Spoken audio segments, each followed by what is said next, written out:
नमस्कार दोस्तों।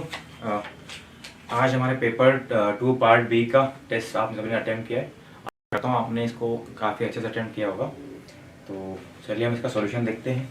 ठीक है, नमस्कार दोस्तों। पहला हमारा क्वेश्चन है प्राथमिक घाटा। ठीक है, 3 मार्कर का पहला क्वेश्चन क्या है? प्राथमिक घाटा। ठीक है, इकोनॉमिक्स का क्वेश्चन है ना। तो हमको क्या क्या बताना है यहाँ पे कि प्राथमिक घाटा की डेफिनेशन क्या है, मतलब प्राथमिक घाटा होता क्या है और क्या फॉर्मूला है उसका। और इसमें एक चीज हम क्या लिख सकते हैं कि वर्तमान जो हमारा बजट है उसमें प्राथमिक घाटा कितना रहा है। ठीक है, तो प्राथमिक घाटा क्या है?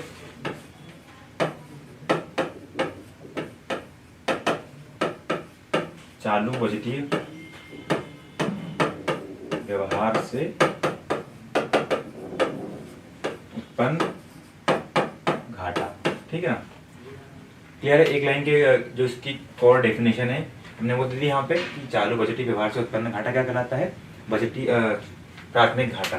फिर इसका फॉर्मूला क्या है?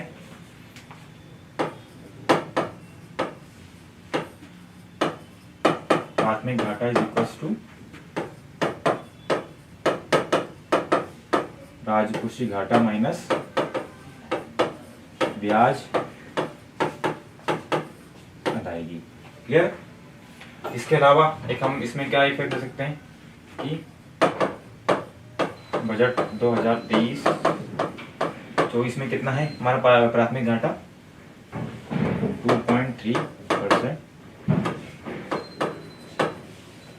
प्राथमिक घाटा। ठीक है, तो 3 मार्कर हमको बिल्कुल टू द फैक्ट और टू द पॉइंट ही लिखनी है। ठीक है, तो उसमें डेफिनेशन, फॉर्मूला और क्या हमारा भी वर्तमान डाटा इसका है। ठीक है, डाटा हमको क्यों इतना याद करना पड़ता है? जब हम बजट पढ़ते हैं मेंस के एग्जाम के पहले, तो हमारा बजट का आकार क्या है, इसके अलावा राजकोषीय घाटा कितना है ना, प्राप्तियां कितनी है, देनदारी कितनी है और प्राथमिक घाटा कितना है। क्लियर है। तो ये हम यहाँ पे इस तरह से जो हमारे फैक्ट्स हैं इनको हम इस तरह से यहाँ पे यूज भी कर सकते हैं। क्लियर। अगला क्वेश्चन है ओपन मार्केट ऑपरेशंस क्या है?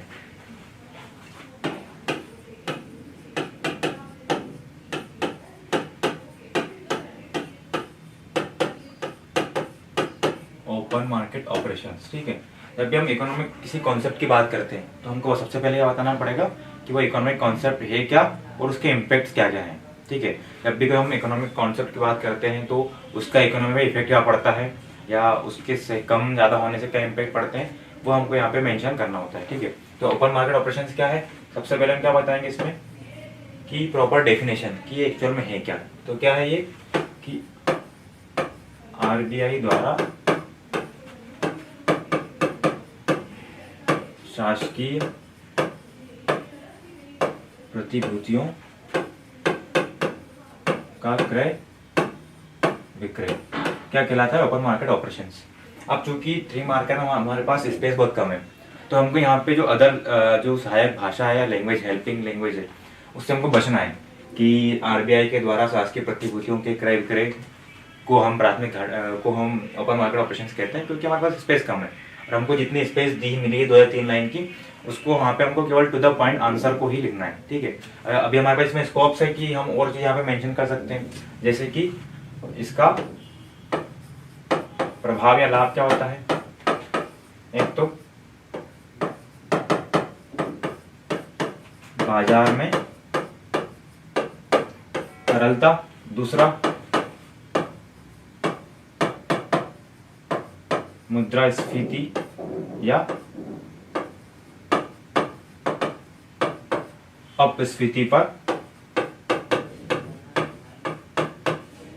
नियंत्रण। क्लियर। यानी कि जब भी आरबीआई को मुद्रास्फीति पर या अपस्फीति पर नियंत्रण करना होता है तो वो उसके अकॉर्डिंग ओपन मार्केट ऑपरेशंस को चूज करती है। क्लियर। या एक तरह हम बोल सकते हैं कि ये कैसा उपाय है? मात्रात्मक उपाय है ना, तो ये हम लिख सकते हैं यहाँ पे। क्लियर है।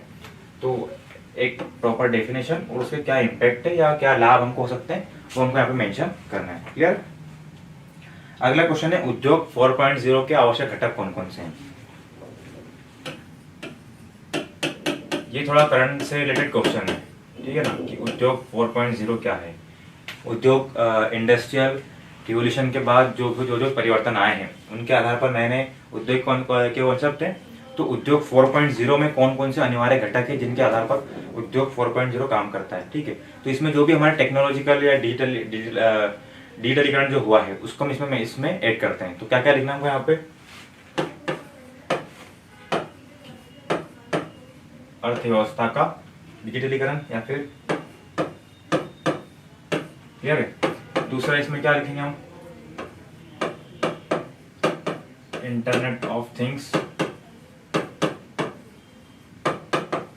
ठीक है। इसके अलावा 3D प्रिंटिंग, इससे जो हमारी निर्माण प्रक्रिया है उसमें वृद्धि हुई है।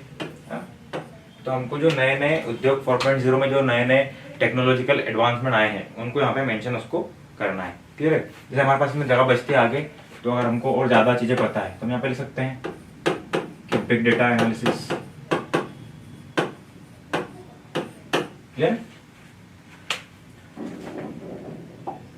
अगला क्वेश्चन है मध्य प्रदेश बीज एवं फार्म विकास निगम, क्लियर।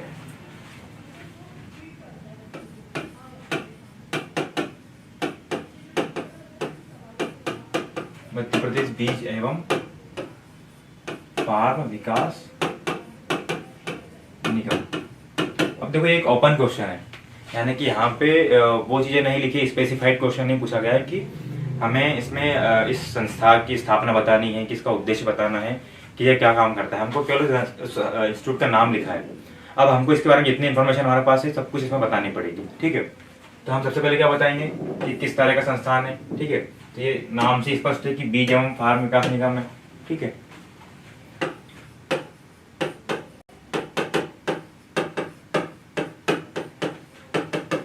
बीजों के विकास एवं प्रमाणीकरण की शीर्ष संस्था। किस संस्था है ये? मध्य प्रदेश में बीजों के विकास एवं प्रमाणीकरण की शीर्ष संस्था है, क्लियर। फिर हम क्या दे पाएंगे इसमें, स्थापना कब हुई इसकी स्थापना, 1980। मुख्यालय कहाँ पे इसका, हम ये कहाँ लिख देंगे, भोपाल, क्लियर। इसके अलावा हम क्या लिख सकते हैं यहाँ पे, इसका कार्य, क्या कार्य होंगे, नाम से स्पष्ट है।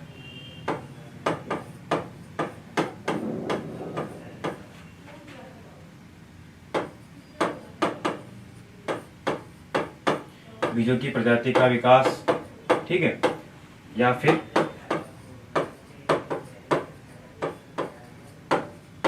बीज प्रमाणीकरण, क्लियर है। तो हमने 3 लाइन में या 2 लाइन में हमने इस संस्था के बारे में जितनी इंफॉर्मेशन थी सारी की सारी यहाँ पे लिख दी है, क्लियर है। वो सारे क्या है, इससे रिलेटेड फैक्ट्स हैं, तो हमको यहाँ पे पूरे में से पूरे नंबर मिलने की संभावनाएं बढ़ जाती है, क्लियर। ओपन क्वेश्चन में हमको ध्यान रखना है कि हमारे पास जितनी इन्फॉर्मेशन है वो पूरी इन्फॉर्मेशन को हमको बहुत कंसाइज वे में लिखना है, ठीक है। नेक्स्ट क्वेश्चन क्या है, मध्य प्रदेश के प्रमुख औद्योगिक कॉरिडोर के नाम लिखे। यहाँ पे केवल नाम पूछा है हमसे कि नाम बताना है।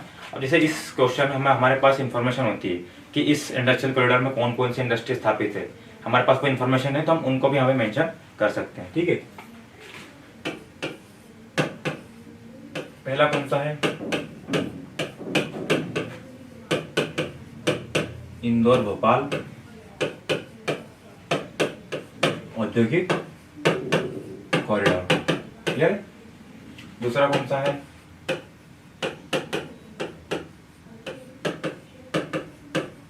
भोपाल बीना औद्योगिक कॉरिडोर, ठीक है। इसके अलावा एक कौन सा है हमारा, जबलपुर सिंगरौली कटनी औद्योगिक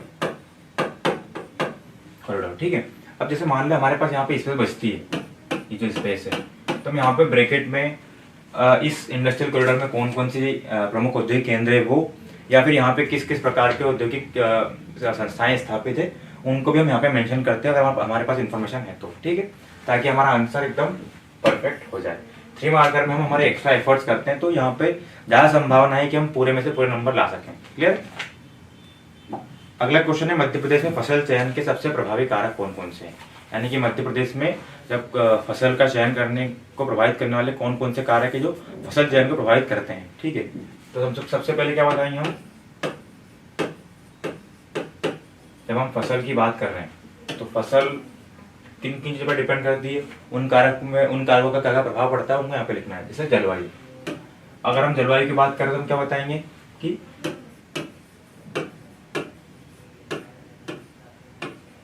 पश्चिमी भाग में कपास, ठीक है, क्योंकि समुद्र के पास है तो आर्द्र प्रकार की थोड़ी जलवायु है, समशीतोष्ण, तो यहाँ पे उसका प्रभाव पड़ रहा है। ठीक है, हमने यहाँ पे एक कारक बताया और उस कारक का क्या प्रभाव पड़ रहा है वो भी हमने यहाँ पे मेंशन कर दिया है। दूसरा मृदा, क्लियर है, तो मृदा कैसे करती है प्रभाव कैसे प्रभावित करती है, जैसे काली मृदा कपास हेतु उपयुक्त होती है। ठीक है, इसके अलावा सिंचाई के साधन, ठीक है, यानी कि जहाँ पे सिंचाई उपलब्ध होगी वहां पर वैसी फसलों का उत्पादन ज्यादा होगा जो सिंचाई पर डिपेंड करती है, जैसे गेहूं, गन्ना इत्यादि। क्लियर, तो इस तरह से और भी ऑप्शन हम लिख सकते हैं यहाँ पे, जैसे अन्य कौन कौन से फैक्टर हैं, बाजार मांग, शासकीय सहायता। ठीक है, यानी कि मान लो कि बागवानी वाली फसल है, वहां पे अगर सरकार सहायता उपलब्ध करा रही है तो वो उस फसल के लिए निर्धारण करने में प्रमुख कारक हो सकता है। ठीक है, तो हम कारक तो बता रहे हैं यहाँ पे और ये हमारा आंसर हो सकता है, लेकिन ये हमारे एडिशनल प्रयास है जो हमारे आंसर को और अच्छा बनाने के लिए जरूरी है। ठीक है, अगला क्वेश्चन क्या है, अल्पसंख्यक को परिभाषित कीजिए। ठीक है, अब हमारे सिलेबस में बहुत सारे ऐसे टर्म्स दे रखे हैं जिनकी प्रॉपर डेफिनेशन हमको पता होनी चाहिए। जब मैंने वीडियो बनाया था मेंस तैयारी का, उसमें पहला जो हमारा काम था वो ये था कि हम पूरे सिलेबस को अच्छे से पढ़ते हैं, है ना, और उसको अच्छे से तैयार करना है। तो जो भी हमारे इसमें कीवर्ड्स दे रखे हैं उनकी एक प्रॉपर डेफिनेशन हमारे पास होनी चाहिए। ठीक है, हमारा काम है कि हम अगर बहुत सारे डेफिनेशन पढ़ रहे हैं, अल्पसंख्यक की ही मान लो 3-4 डेफिनेशन है, तो हमको एक डेफिनेशन फाइनल करनी, क्योंकि ऐसे प्रश्न कभी कभी एग्जाम में डायरेक्टली पूछे जाते हैं। ठीक है, और अगर डायरेक्टली ना भी पूछे जाए तो इस तरह के जो डेफिनेशन है इनको हम बड़े क्वेश्चन में भी एज इंट्रोडक्शन यूज कर सकते हैं। ठीक है, अब क्वेश्चन क्या है, अल्पसंख्यक। हमको डायरेक्टली क्या लिखना है, या तो हम किसी नाम के साथ ऑथेंटिसिटी बढ़ाएंगे कि इसके अनुसार ये परिभाषा है, क्या लिखना है। अब चूंकि हमारे पास स्पेस बहुत कम होती है दो अपने 3 मार्कर में, तो हम डायरेक्ट लिख सकते हैं कि यूएनओ और डबल इनवर्टेड कॉमा। कैसे ग्रुप्स,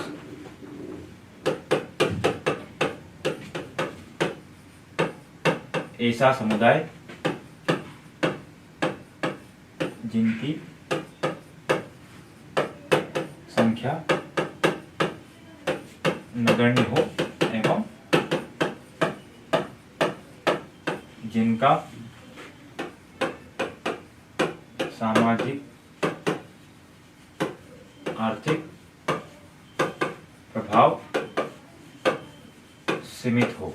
ठीक है, हम सुभेदी वर्गों में पढ़ते हैं, बच्चे, महिलाएं, अल्पसंख्यक, ठीक है, वृद्धजन, तो इनके प्रॉपर डेफिनेशन हमारे पास होनी चाहिए कि अगर इनको परिभाषित करने के लिए आता है तो हम प्रॉपर एक डेफिनेशन का यहाँ पे लिख पाए। क्लियर है, तो ये हमारी परिभाषा हो गई है जो हमने लगभग 1 से 1.5 लाइन या 2 लाइन में इसको आसानी से हम लिख सकते हैं। ठीक है, क्या लिखा हमने कि ऐसा समुदाय जिनकी संख्या नगण्य हो एवं जिनका सामाजिक आर्थिक प्रभाव सीमित हो। ठीक है, अब अगर हमको इसमें और चीजें ऐड करनी तो हम क्या ऐड कर सकते हैं कि भारत में कौन कौन अल्पसंख्यक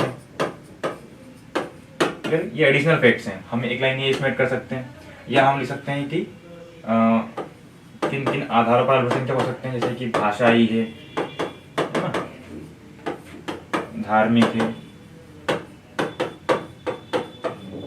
जातीय अल्पसंख्यक, हम एक लाइन इसमें ऐड कर सकते हैं, या फिर अल्पसंख्यकों के कौन कौन से प्रावधान है। ठीक है, तो अनुच्छेद 30 एवं अनुच्छेद 350। ठीक, तो ये हमारी डेफिनेशन हो चुकी है, ये तो हमको लिखना ही है। इन तीनों में से हम कोई सा एडिशनल फैक्ट हम यहाँ पे इसमें ऐड कर देंगे तो हमारा आंसर और अच्छा हो जाएगा। ठीक है, तीनों हम लिख नहीं पाएंगे वहाँ पे, लेकिन इन तीनों में से उस टाइम को जो भी याद आएगा हमको इस तरह के जो कॉमन फैक्ट्स हैं वहाँ पे यूज करना चाहिए, ताकि हमारी स्पेस वहाँ पे खाली ना रहे। ठीक है, अगला क्वेश्चन है उस्ताद योजना।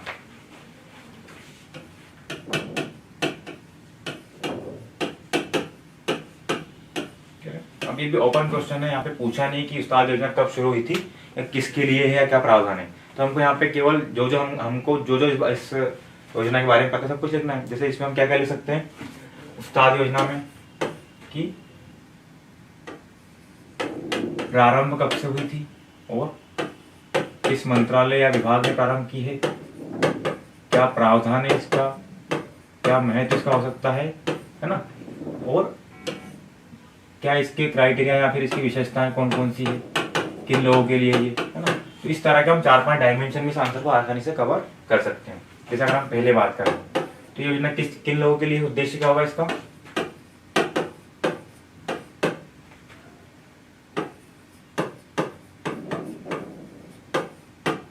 अल्पसंख्यक समुदाय की पारंपरिक हस्तकला का संरक्षण। क्लियर। फिर प्रारंभ कब से हुआ इसका, 2015, और हमको पता है कि अल्पसंख्यक वर्ग के लिए तो मंत्रालय कौन सा होगा इसका, अल्पसंख्यक मंत्रालय, अल्पसंख्यक विभाग। ये हम ऑब्वियस आंसर है, हमको यहाँ पे आसानी से इसको हम लिख सकते हैं। फिर इसके प्रावधान या फिर हम लाभ क्या लिख सकते हैं, जब हम हस्तकला की बात कर रहे हैं तो यहाँ पे क्या हो रहा है, कौशल विकास इनका संरक्षण हम कर रहे हैं। ठीक है, तो इस तरह से हम किसी भी आंसर को अच्छे से अटेम्प्ट कर सकते हैं। कुछ फैक्ट्स हमको पता होने चाहिए और बाकी हम कुछ चीजें यहाँ पे कॉमनली भी यूज कर सकते हैं। ठीक है, अगला क्वेश्चन है कि महिला उत्थान हेतु चलाई जा रही मध्य प्रदेश शासन की प्रमुख योजनाएं बताइए। ठीक है, तो इसको आप 2-3 तरीके से लिख सकते हैं, या तो आप डायरेक्टली उन योजनाओं के नाम लिख दें कि ये योजनाएं हैं, या फिर एक अगर हमारे पास ज्यादा योजनाएं हैं हम कैसे लिख सकते हैं कि शिक्षा के लिए कौन सी योजनाएं हैं, ठीक है ना, फिर उनके सशक्तिकरण के लिए कौन सी योजनाएं हैं, या फिर उनके स्वास्थ्य के लिए कौन सी योजनाएं हैं, ठीक है ना, या फिर उनके रोजगार के लिए, शिक्षा के लिए कौन सी है योजना,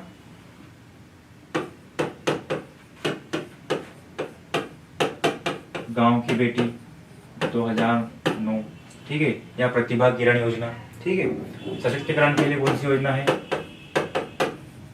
जाबाली योजना। ठीक है, इसके अलावा उषा किरण योजना। स्वास्थ्य के लिए कौन सी योजना है, स्वास्थ्य के लिए संजीवनी। क्लियर। इसके अलावा रोजगार के लिए कौन कौन सी योजनाएं हैं उनके लिए है, इसे अभी हमने मिशन शक्ति कोविड के टाइम पर लॉन्च की थी। तो इस तरह से इसको हम डिवाइड कर सकते हैं। क्लियर। या फिर अगर आप केवल योजनाएं लिख रहे हैं, मान लो आपने लिखा है यहाँ पे, या आपने इसे लिखा है यहाँ पे उषा किरण योजना, तो इसी के आगे उसको हम एक्सप्लेन कर देंगे। 3 योजनाएं लिख के हमने लिखा और उनके आगे कि योजना किस क्षेत्र में काम करती है। ठीक है, तो दोनों ही तरीके से हम इस आंसर को आसानी से लिख सकते हैं। अगर हमारे पास नंबर ऑफ स्कीम्स ज्यादा है तो उसको हम इस तरह से डायमेंशन में बांट के योजनाओं के नाम यहाँ पर लिख सकते हैं आसानी से। हमारे पास 2 या 3 ही स्कीम्स है तो उनको लिख के उनको उनके बारे में एक चीज एक्सप्लेन कर देंगे, या फिर किस ईयर में प्रारंभ हुई थी वो हम इसमें मेंशन कर देंगे। ठीक है, अगला क्वेश्चन क्या है, संस्कृति क्या है।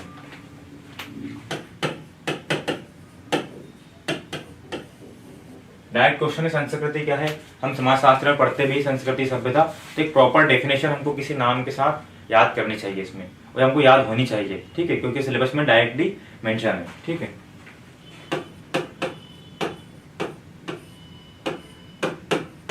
टाइलर के अनुसार। अब हमको यहाँ पे अनुसार लिखने की आवश्यकता नहीं है, अगर हम यहाँ पे केवल टाइलर लिखेंगे तो भी हमारा आसानी से कवर हो जाएगा वो।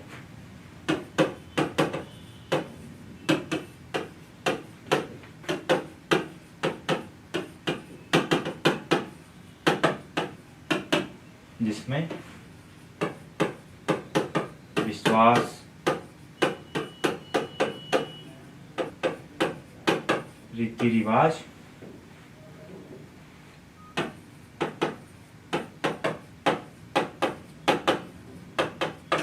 आदि समावेशित हैं, जिन्हें व्यक्ति समाज के सदस्य होने के रूप में प्राप्त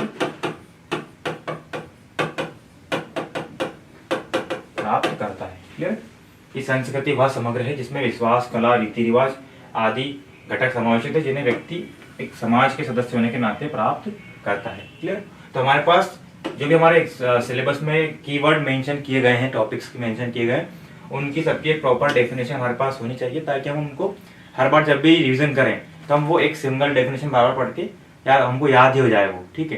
ताकि जब भी उसमें क्वेश्चन हमारे उससे संबंधित कोई भी प्रश्न आता है, चाहे 3, 5, 11 कहीं पर भी, उसको हम डायरेक्टली से लिख पाए वहाँ पे। ठीक है? तो समाजशास्त्र में क्या क्या संस्कृति, सभ्यता, विवाह, धर्म, वर्ण व्यवस्था, संस्कार, सबकी एक प्रॉपर डेफिनेशन हमारे पास पहले से ही तैयार होनी चाहिए, किसी एक व्यक्ति के नाम पे, किसी संस्था के नाम पे, ताकि उसको हम डायरेक्टली ऐसे मेंशन कर सकें। ठीक है? अगला क्वेश्चन है हमारा उत्संस्करण।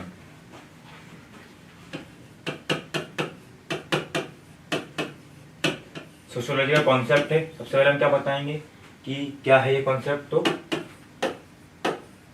एक प्रक्रिया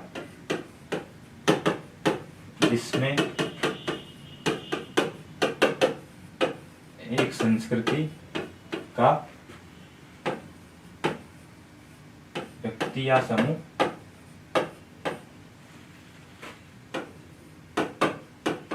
दूसरी संस्कृति के संपर्क में आकर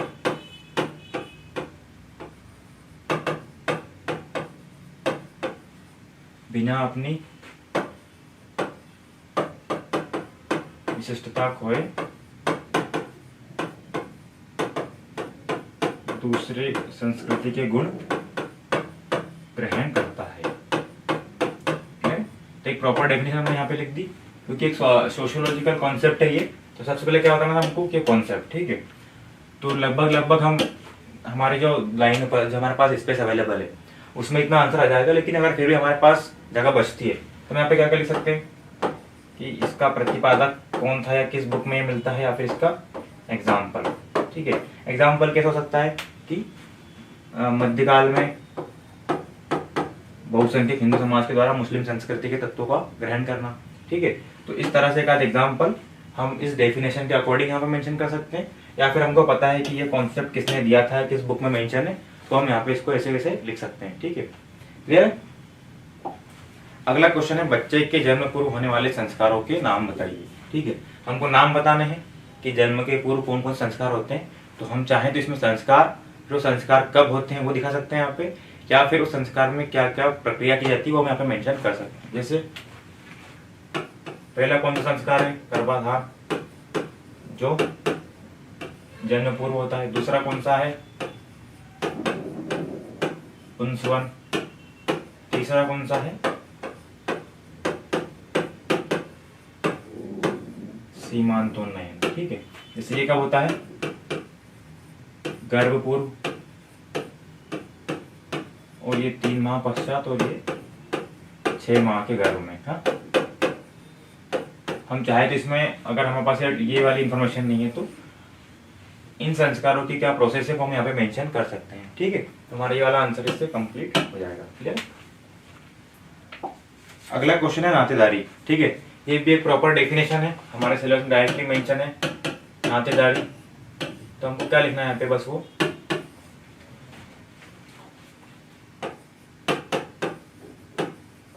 कि वे व्यक्ति जो रक्त संबंध या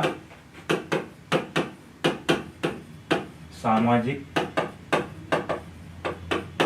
संबंधों से जुड़े होते हैं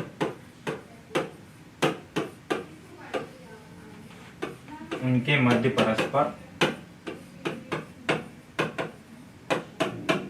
संबंधों या उनके मध्य परस्पर संबंधों या फिर व्यवहार क्या कहा जाता है,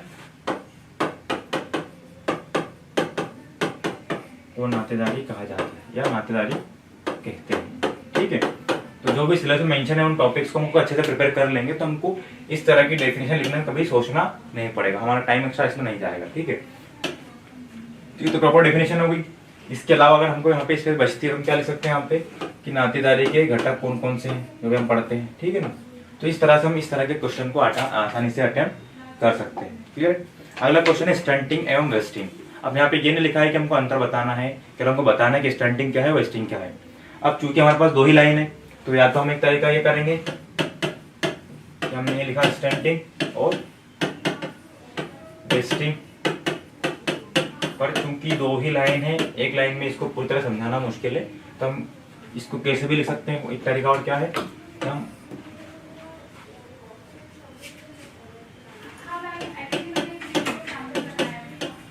स्टंटिंग और एक तरफ वेस्टिंग। हमको क्या बताना है इसमें, इसकी प्रॉपर डेफिनेशन वो भी टू द वर्ड। क्या है टू द वर्ड? स्टंटिंग का मतलब क्या है, आयु अनुसार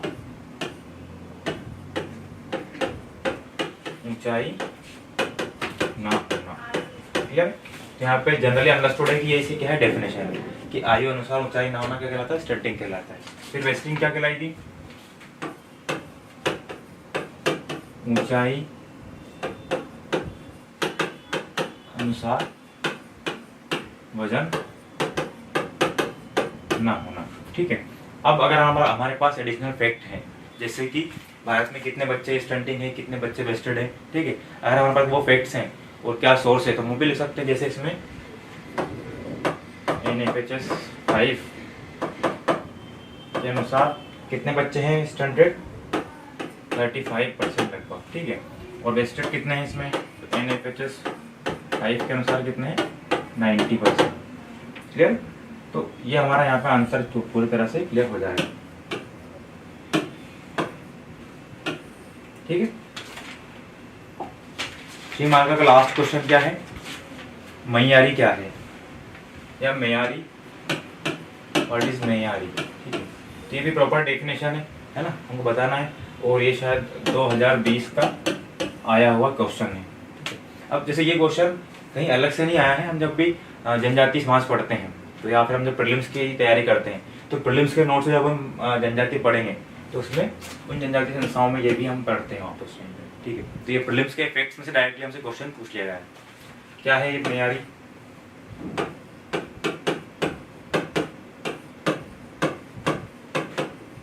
कोरबा जनजाति की पंचायत। ठीक है, इस जनजाति किसी की सर्वोच्च राजनीतिक सामाजिक संस्था है, क्योंकि पंचायत तो किस प्रकार की संस्था है, राजनीतिक सामाजिक संस्था है। फिर अगर हम जनरल लिखना चाहें तो क्या इसका कार्य होगा या क्या महत्व होगा इसका, अंडरस्टूड है कि उनके विवाद का समाधान करना, ठीक है ना, या उनके सामुदायिक ढांचे का रखरखाव करना। ठीक है, तो ये क्या हो जाएगा हमारा एग्जैक्ट इसका आंसर। ठीक है, हमारे अगर इस नाम से हमको पता है कि ये पंचायत है तो हम इस तरह के फैक्ट्स कॉमनली वहां पर यूज कर सकते हैं। ठीक है, 3 मार्कर हमारे कंप्लीट हो चुके हैं। 3 मार्कर को हमको टू द पॉइंट ही लिखना है और जितनी हमारे इन्फॉर्मेशन है उतनी सारी इन्फॉर्मेशन वहाँ पे देनी है। ठीक है, 5 मार्कर में पहला क्वेश्चन क्या है, राष्ट्रीय बैंकों के निजीकरण का मूल्यांकन कीजिए। राष्ट्रीय बैंक के निजीकरण का मूल्यांकन। जब भी देखो, अब हमारे पास मूल्यांकन वाले क्वेश्चंस में क्या क्या लिखना होता है हमको वहाँ पे, एक तो पहले क्या क्या सकारात्मक है और फिर क्या क्या नकारात्मक है, फिर इन दोनों को मिला के लास्ट में एक निष्कर्ष आधारित मूल्यांकन की इन दोनों में से कौन सा प्रभावी हमको किसके साथ आगे बढ़ना चाहिए, ये होता है मूल्यांकन। अब अगर हम इस फॉर्मेट में लिखेंगे इसको सकारात्मक नकारात्मक में, तो हम 2 या 3 सकारात्मक 2 या 3 नकारात्मक देंगे और आगे बढ़ जाएंगे उसमें। ठीक है, तो एक तरीका और क्या हो सकता है कि हम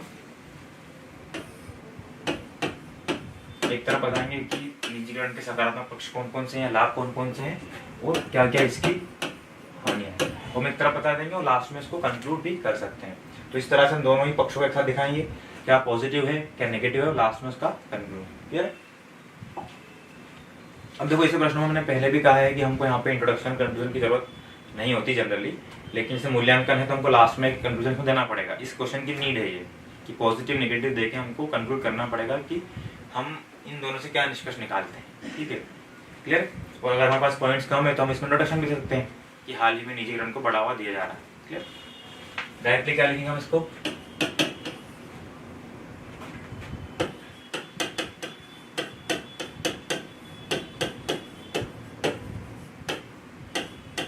बैंकों का निजीकरण,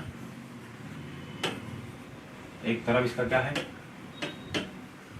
लाभ और एक तरफ क्या क्या इसकी चिंताएं या फिर क्या क्या हानियां हैं। ठीक है, लाभ क्या क्या होंगे इसके, दक्षता एवं सक्षम। ठीक है, तो ये वाला जो सेंटेंस है हमको हमारी स्पेस के अकॉर्डिंग यूज करने होंगे कि निजी बैंक अधिक दक्ष एवं सक्षम होते हैं। ठीक है, फिर पूंजी विस्तार, इसके अलावा बेहतर प्रबंधन। ठीक है, रोजगार का विस्तार। क्या इसके अलावा ये फिर ये संस्थान एनपीए समाधान में सहायक। ये हमने क्या बताया इसके पॉजिटिव क्या क्या है इस चीज के, बैंकों के निजीकरण के। क्लियर है? और लास्ट में क्या है, एक तरफ क्या बताएंगे इसके नेगेटिव इम्पैक्ट क्या है। नेगेटिव क्या होंगे ये कि निजी बैंक लाभ आधारित होते हैं,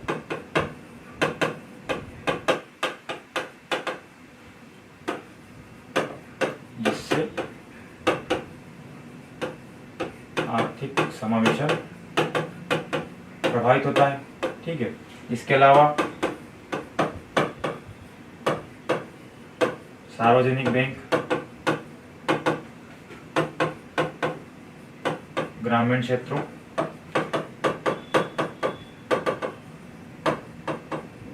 के विकास के लिए सहायक है। ठीक है ना?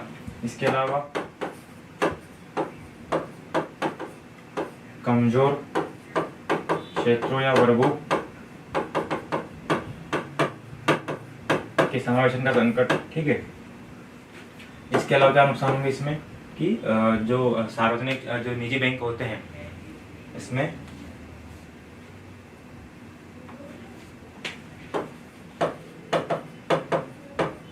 संरचना निर्माण हेतु जो ऋण होता है वो भी हम निजी बैंक के द्वारा कम दिया जाता है। तो इस तरह से हम इसके कुछ पॉजिटिव और कुछ नेगेटिव यहाँ पर टू द पॉइंट यहाँ पे आंसर करेंगे इसको। ठीक है, फिर लास्ट में क्या बताएंगे हम यहाँ पे निष्कर्षता, या फिर हम लिख सकते हैं डायरेक्टली मूल्यांकन। ठीक है, अब इस तरह के जो विवादित प्रश्न है यहाँ पे अगर हमारे पास कोई किसी संस्था की समिति की रिपोर्ट या किसी संस्था का कुछ नाम होगा, अगर हम उसके साथ इसको कंक्लूड करेंगे तो हमारा आंसर और ऑथेंटिक होगा।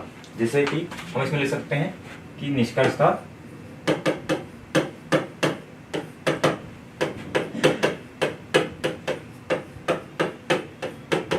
दोनों पक्षों को ध्यान रखते हुए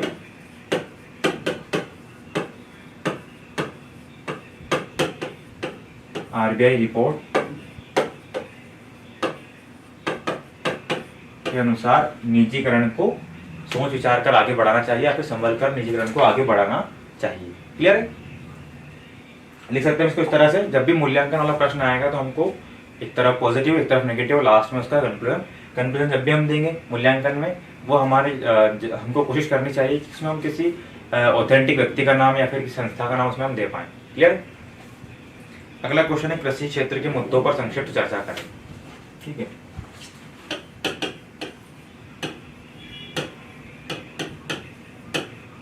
कृषि क्षेत्र के मुद्दे। ठीक है, अब एक तो हमारे पास इस आंसर में बहुत सारे मुद्दे हमारे पास है, 7 से 8 मुद्दे हम इसमें आसानी से लिख सकते हैं। तो हमको डायरेक्टली यहाँ पे उन मुद्दों को मेंशन करना है या फिर हम इसको डायमेंशन में तोड़ सकते हैं। जैसे किस तरह से, संस्थागत मुद्दे कौन से हैं, संरचनात्मक कौन से हैं, ठीक है, तकनीकी मुद्दे कौन से हैं, या फिर वित्तीय मुद्दे कौन से हैं। ठीक है, तो इसमें हम दो मुद्दे भी लिखेंगे तो हमारा आंसर आसानी से हो जाएगा। या फिर डायरेक्टली हम उन मुद्दों को भी यहाँ पे लिख सकते हैं, जैसे कि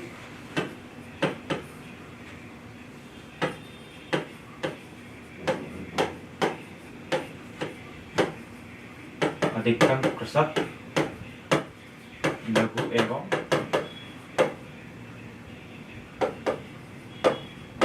सीमांत। ठीक है, अब हम प्रीलिम्स फैक्ट पढ़ते हैं कि लगभग 68% किसान के पास कैसा है, 1 हेक्टेयर से भूमि या वो सीमांत के साथ।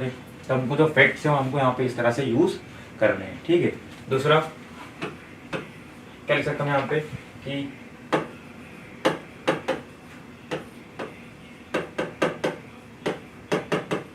कृषक आत्महत्या। ठीक है, तो हम यहाँ पे मेंशन कर सकते हैं कि प्रतिदिन 17,000 किसान आत्महत्या करते हैं। जो भी कॉमन फैक्ट हम यहाँ पे लिख सकते हैं इस तरह से। ठीक है, इसके अलावा कृषि ऋणग्रस्तता है ना, इसके अलावा सिंचाई। अब जब हम यहाँ पे सिंचाई को लिख रहे हैं तो कॉमन फैक्ट हम पढ़ते हैं कि केवल 43% कृषि भूभाग संचित है। तो जो हमको कॉमन फैक्ट पता है इसको हमको एज अ फैक्ट यूज करना पड़ेगा। क्लियर है। इसके अलावा मशीनीकरण का अभाव। ठीक है, इसके अलावा ऊर्जा अपर्याप्तता जैसे कि विद्युत। ठीक है, इसके अलावा और कौन से मुद्दे हो सकते हैं, उर्वरक एवं कीटनाशक का अतिशय प्रयोग। ठीक है, या फिर मृदा का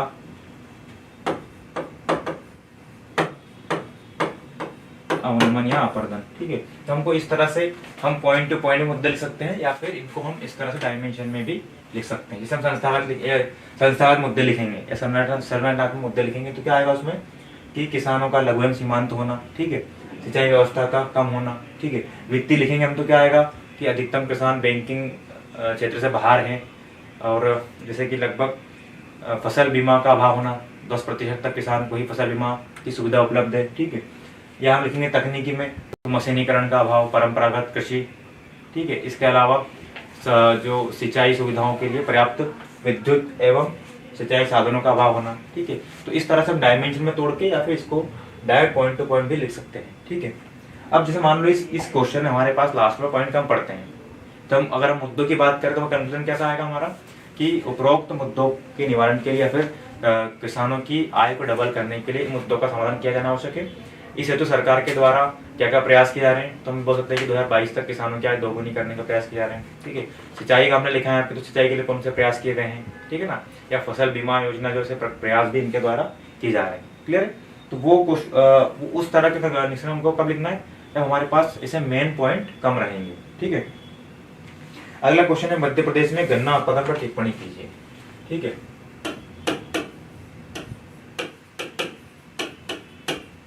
गन्ना उत्पादन पर टिप्पणी कीजिए। ठीक है, अब गन्ना उत्पादन की बात हो रही है यहाँ पे। इस तरह का प्रश्न जैसे कि सोयाबीन उत्पादन के लिए या फिर बागवानी पर प्रश्न पहले आ चुके हैं, तो इस तरह का फसल का अगर किसी का आता है तो हम वहाँ पे क्या क्या लिख सकते हैं हम, एक तो क्षेत्र कि किस क्षेत्र में उत्पादन हो रहा है, फिर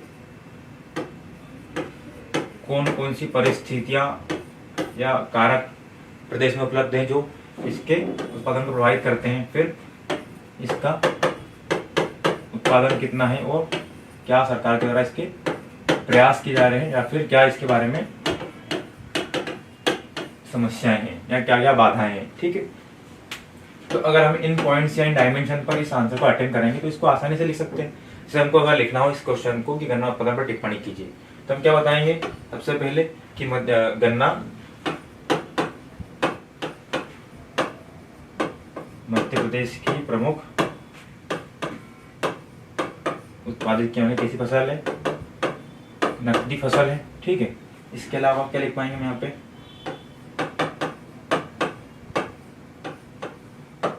उत्पादक क्षेत्र, उत्पादक क्षेत्र कौन कौन से हैं? नरसिंहपुर, बैतूल, छिंदवाड़ा इत्यादि। क्लियर? इसके अलावा अगर हम इसमें बताना चाहें आवश्यक परिस्थिति, ठीक है, आवश्यक परिस्थिति कौन कौन सी यहाँ पे हमारे यहाँ उपलब्ध है? 20 से 30 डिग्री तापमान, 100 सेंटीमीटर की वर्षा, ठीक है। इसके अलावा अगर हम वो लिखना चाहें यहाँ पे तो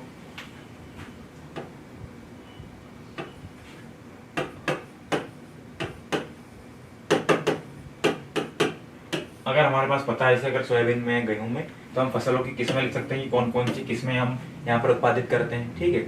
इसके अलावा हमने यहाँ पे ये बता दिया है कि परिस्थितियाँ कौन कौन सी है, क्षेत्र कौन कौन से हैं, उत्पादन बता सकते हैं हम, ठीक, कितने क्षेत्र में उत्पादन हो रहा है, तो लगभग 0.4% भूभाग पर, या फिर 475 मीट्रिक टन उत्पादन किया गया है। क्लियर है? इसके अलावा हम यहाँ पे क्या दिखा सकते हैं, इसकी समस्याएं क्या है? पाला, सिंचाई, ठीक है, चीनी मिल बंद होने से इसकी मांग में कमी। क्लियर? तो इस तरह से हम अगर किसी भी फसल पर हमसे कोई प्रश्न बनता है तो इन डायमेंशन के थ्रू उस क्वेश्चन को आसानी से और बहुत अच्छे से अटेम्प्ट कर सकते हैं। और जब कॉपी चेक होगी हमारी तो वो इन डायमेंशन पर कॉपी चेक आसानी से हो जाएगी। ठीक है? लास्ट में अगर लिखना चाहें हम तो बोल सकते हैं कि गन्ना उत्पादन में बढ़ावा देने के लिए, गन्ना उत्पादन में वृद्धि के लिए सरकार के द्वारा मध्य प्रदेश के नरसिंहपुर में गन्ना अनुसंधान केंद्र भी स्थापित किया गया है, या फिर ये गन्ना चीनी मिलें भी इसकी मांग को बढ़ावा देती है। ठीक है, बढ़े आगे। अगला प्रश्न है, मध्य प्रदेश में साक्षरता की स्थिति तथा निम्न साक्षरता के कारणों को बताइए। यहाँ पे दो चीजें हमको बतानी है, साक्षरता की स्थिति क्या है और साक्षरता जो है निम्न है उसके कारण कौन कौन से हैं। ठीक है, तो अगर ऐसे प्रश्न में हमको इंट्रोडक्शन देना है तो हम कैसे बताएंगे? हम यहाँ पर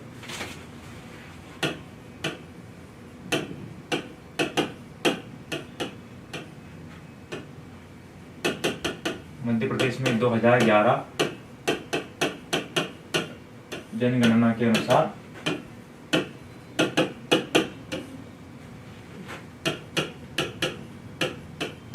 साक्षरता कितनी है? लगभग 69% है। ठीक है, तो ये हमारा इंट्रोडक्शन भी हो गया अगर हम देना चाहें तो, और साक्षरता की स्थिति का एक हमारा फैक्ट भी हो गया है। अब हम यहाँ पे क्या लिख सकते हैं इसको? हमारे पास स्पेस कम है तो एक तरफ स्थिति की कौन कौन सी स्थिति है हमारे साक्षरता की स्थिति क्या है वो, और एक तरफ कारण कि अभी निम्न साक्षरता के कारण कौन कौन से हैं। स्थिति में को क्या क्या बताना, हमने साक्षरता बताई यहाँ पे, फिर हम बताएंगे पुरुष साक्षरता, महिला साक्षरता। ठीक है, इसके अलावा ये सारे फैक्ट हम प्रीलिम्स में पढ़ चुके हैं। सर्वाधिक साक्षरता किन जिलों में है ना, निम्न साक्षरता किन जिलों में है। ठीक है, इसके अलावा हमारे यहाँ ग्रॉस एनरोलमेंट रेशियो कितना है, नामांकन दर कितनी है। इसके अलावा हम क्या दिखा सकते हैं साक्षरता की स्थिति में कि ग्रामीण साक्षरता कैसी है और शहरी साक्षरता कैसी है। ठीक है, ये सारे फैक्ट्स हमको प्रीलिम्स के टाइम से याद है, केवल हमको यहाँ पे उन फैक्ट्स को एज इट इज यहाँ पे यूज करना है। जनरल हम अगर यहाँ पे निम्न साक्षरता के कारण बताने हैं हमको, तो हम स्पेसिफिक कारण क्या देखें यहाँ पे कि जनजातीय आबादी कितनी है? 21%। ठीक है, दुर्गम क्षेत्र में निवास करती है। दुर्गम क्षेत्र कौन सा? पूर्वी एवं दक्षिणी। इसके अलावा हम क्या लिख सकते हैं यहाँ पे? संरचनात्मक कमियां कौन कौन सी है।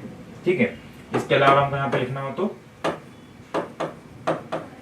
वित्तीय समस्या। अगर हम वित्तीय की बात कर रहे हैं तो वित्तीय में क्या बताएंगे हम कि हमारे यहाँ पे शिक्षा में कितना 1% से भी कम व्यय हो रहा है बजट में से। ठीक है, या जो भी हमारे पास है वो हम यहाँ पे दिखा सकते हैं। संरचनात्मक में अगर हमको लिखा है यहाँ पे तो विद्यालयों में या विद्यालय की भवन का अभाव, भवन या फिर शिक्षकों का अभाव, मानव संसाधन का अभाव। ठीक है, तो ये क्या हो जाएगा हमारा, इसके कारण एक तरफ और एक तरफ इसके स्थिति हम बता देंगे।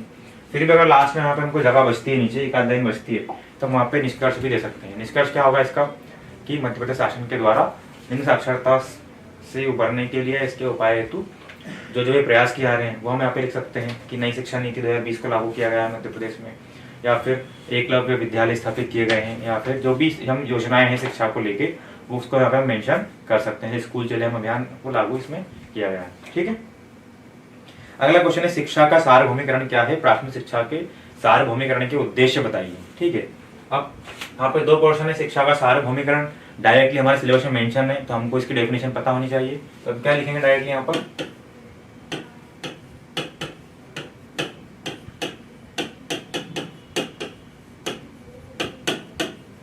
शिक्षा का सार्वभौमिकरण। ठीक है, इसको हम क्या लिखेंगे, निश्चित स्तर तक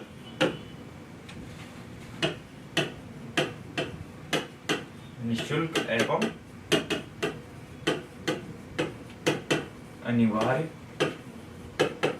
शिक्षा उपलब्ध होना। क्या हो गया हमारा ये शिक्षा का सार्वभौमिकरण की एक परिभाषा। ठीक है, अब इसमें एक पॉइंट क्या कर सकते हैं हम, भारत में 6 से 14 के बच्चों हेतु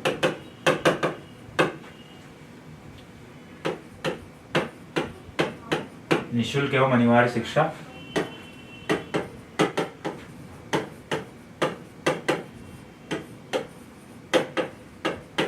उपलब्ध है। ठीक है, हम चाहे तो ब्रैकेट में क्या लिख सकते हैं यहाँ पे RTE एक्ट 2000, इसके थ्रू हमने दिया है, या फिर आर्टिकल 21A। ठीक है, तो ये हमारी क्या हो गई, शिक्षा का सार्वभौमिकरण की एक परिभाषा। ठीक है, जो हमारा पहला पोर्शन था। फिर हमको क्या लिखना है कि शिक्षा के सार्वभौमिकरण के उद्देश्य कौन कौन से हैं। ठीक है, अब जैसे बात करते हैं प्रेजेंटेशन की कि हमारे आंसर प्रेजेंटेशन कैसा होना चाहिए। हमारे पास 4-5 लाइन बची है, तो अगर हम यहाँ पे लिख रहे हैं उद्देश्य,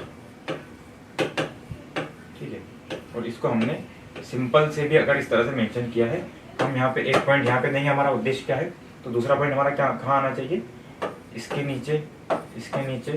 ठीक है, या फिर अगर हमने पहला हमारा उद्देश्य यहाँ पे दिया है, दूसरा हम कहाँ से देंगे, यहाँ से, और तीसरा इस तरह से। तो जो हमारा अलाइनमेंट है वो हमारे प्रेजेंटेशन को सुधार सकता है कि हमारा डेफिनेशन यहाँ पे थी, हमने उद्देश्य हमारा हेडिंग यहाँ पे दिया है, तो बाकी जो सब हेडिंग है थोड़ी सी इससे दूर दूर और एक के नीचे एक आनी चाहिए। उद्देश्य क्या होंगे इसके,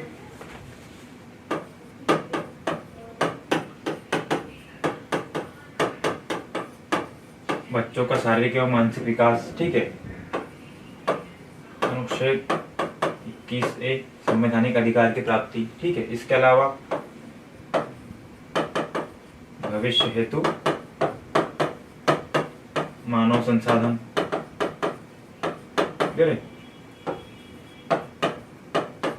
अच्छे नागरिकों का निर्माण करना। क्लियर, तो इस तरह से हमने अगर 3-4 लाइन में डेफिनेशन दिया, 5 अगर इफेक्ट देते हैं यहाँ पे, तो हमारा आंसर कंप्लीट हो जाएगा इसमें। ठीक है, लास्ट में अगर हमको कंक्लूजन करना है उसमें, वैसे अगर हम ये इतना लिखते हैं हमारा आंसर कंप्लीट हो चुका है। फिर भी अगर हमारे पास पॉइंट कम बचता है तो हम क्या बताएंगे कि भारत में शिक्षा के सार्वभौमिकरण हेतु निःशुल्क शिक्षा का अधिकार अधिनियम 2009 पारित किया गया है। ठीक है, या इस अधिनियम के तहत शिक्षा का सार्वभौमिकरण किया गया है। ठीक है, अगला क्वेश्चन क्या है हमारा, विस्थापित वर्ग की प्रमुख समस्याएं उजागर कीजिए। ठीक है, अब इस प्रश्न में अगर आपके पास समस्याएं हैं, जैसे डायरेक्टली क्या पूछा गया है कि विस्थापित वर्ग की समस्याएं बताइए, तो हमको सबसे पहले जो फोकस करना है वो हमारे जो प्रॉब्लम्स है उनके ऊपर बात करनी है कि कौन कौन समस्याएं हैं। ठीक है, इन द केस अगर आपके पास जो क्वेश्चन पूछा गया है कि समस्याएं बताइए, समस्याएं हमारे पास उतनी फैक्ट नहीं है, उतने कंटेंट नहीं है, तो हम यहाँ पर एक लाइन में विस्थापित वर्ग को बता सकते हैं, लेकिन वो उस सिनेरियो में जबकि हमारे पास कंटेंट नहीं हो। ठीक है, हमको डायरेक्टली क्या बताना है,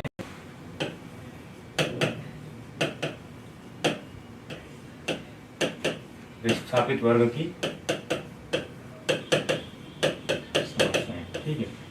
ये हमारा क्या हो गया मेन हेडिंग। हमने सब हेडिंग क्या कर दी यहाँ से, जैसे कि सबसे पहले आवास की समस्या, तुम बताएंगे आवास का अभाव है, ठीक है। फिर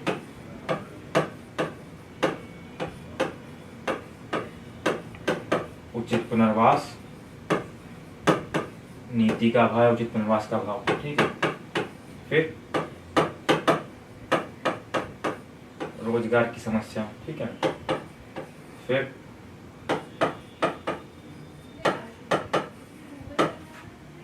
सामुदायिक ढांचे का विघटन की विस्थापन से जो जनांक उसमें परिवर्तन होता है, ठीक है। इसके अलावा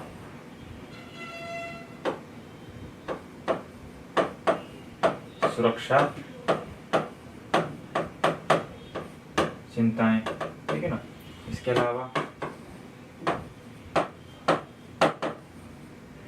जनजाति संस्कृति का शरण, ये हमारी मेन हेडिंग हो गई। हमको यहाँ पे आगे इनको एक्सप्लेन करना है या और इनसे रिलेटेड हमारा कोई इफेक्ट हो तो हम उसको यहाँ पे दिखा सकते हैं।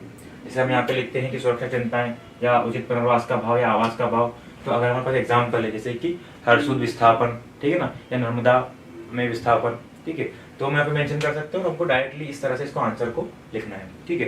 लास्ट में जैसे मान लो यहाँ पे विस्थापन की बात कर रहे हैं और विस्थापन की समस्याओं की बात कर रहे हैं, तो निष्कर्ष क्या आएगा इसका कि उपरोक्त विस्थापित वर्गों की उपरोक्त समस्याओं को देखते हुए सरकार के द्वारा विस्थापन अधिनियम 2013, ठीक है, या उचित पुनर्वास एवं विस्थापन अधिनियम 2013 या जो नीति लिखी है उसको हम यहाँ पे लास्ट में इंक्लूड कर सकते हैं, लेकिन वो कब करना है जब हमारे पास मेन कंटेंट कम हो, ठीक है।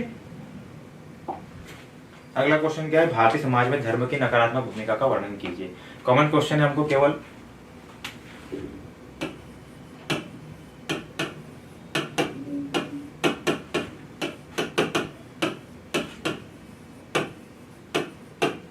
ठीक है। अब ऐसे प्रश्न में अगर हमको इंट्रोडक्शन देना भी हो तो हमारे इस क्वेश्चन से रिलेटेड होनी चाहिए कि हम दे सकते हैं कि धार्मिक असहिष्णुता के कारण धर्म की भूमिका नकारात्मक हो जाती है जो निम्न रूप में देखने को आती है, ठीक है। या फिर डायरेक्ट बन सकते हैं फिर कि नकारात्मक भूमिका कैसी है, तो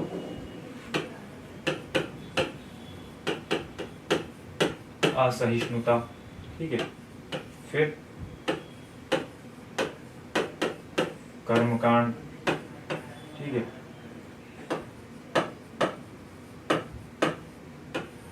जनजीवन पर अतिव्यापन, इसके अलावा धार्मिक प्रभाव से सामाजिक कुरीतियां। अगर इसमें हम फैक्ट की बात करें तो फैक्ट क्या आएंगे इसमें हमारे, अगर हम सामाजिक कुरीति की बात करें तो जैसे कि धार्मिक प्रभाव के कारण हम लिख सकते हैं यहाँ पर कि सती प्रथा का होना, तो सब क्या है हमारे सामाजिक कुरीति किससे विकसित हुई है, धर्म की नकारात्मक भूमिका से, ठीक है। फिर सांप्रदायिक संघर्ष, क्लियर है। या फिर हेट स्पीच, वो भी धार्मिक मुद्दों पर होने वाली हेट स्पीच, धर्म का राजनीतिकरण, राजनीति में धर्म का प्रयोग या फिर धार्मिक ध्रुवीकरण। तो हमको केवल फिर उसको हमको यहाँ पे एक एग्जाम्पल से उसको हमको समझाना पड़ेगा यहाँ पे, ठीक है। ये हमारा एक अच्छा आंसर इसका हो जाएगा क्योंकि हमारे पास 5 से 6 लाइन ही है, 6-7 लाइनें हमारे पास लिखने के लिए होती है, तो हमको वहाँ पे से टू द पॉइंट ही आंसर करके आने पड़ेंगे। जब कभी हमारे पास समय का अभाव हो तब हम इस तरह के डायग्राम का वहाँ पे यूज कर सकते हैं कि हमने यहाँ पे प्रभाव लिखा, उनका नकारात्मक प्रभाव, और हम तुरंत में लिख के आगे बढ़ गए, ठीक है। लेकिन अगर हमें इनको अच्छे से अटेंड करना है तो सबसे अच्छा तरीका ये कि हम टू द पॉइंट उनको वहां पर लिख के आए, क्लियर। अगला क्वेश्चन है कुटुंब न्यायालय पर टिप्पणी कीजिए। क्या क्वेश्चन हमारा, कुटुंब न्यायालय, ठीक है। अब कुटुंब न्यायालय में हम क्या क्या बता सकते हैं यहाँ पे कि परिभाषा, फिर गठन और कौन कौन से मामले, विशेषता और टिप्पणी यहाँ पे लिखा है कि टिप्पणी करनी है हमको, तो टिप्पणी में हम जितनी भी हमारे पास इंफॉर्मेशन है उन सबको हम यहाँ पे मेंशन कर सकते हैं आसानी से। कैसे करेंगे हम?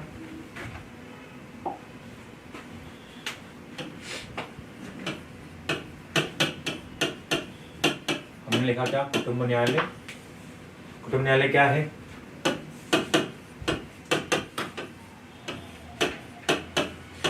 पारिवारिक मामलों के शीघ्र एवं विशेष निपटान हेतु गठित किस प्रकार का न्यायालय है ये? फिर विशेष न्यायालय या फिर एक वैकल्पिक विवाद, वैकल्पिक न्याय व्यवस्था हमने पिछले क्वेश्चन में पढ़ा था, ठीक है, पिछले पेपर में पढ़ा था। तो इस तरह से डेफिनेशन दे देंगे हम कि कुटुंब न्यायालय क्या है। फिर हमारा हेडिंग क्या होगी इसका?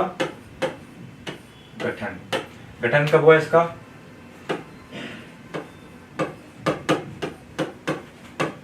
कुटुंब न्यायालय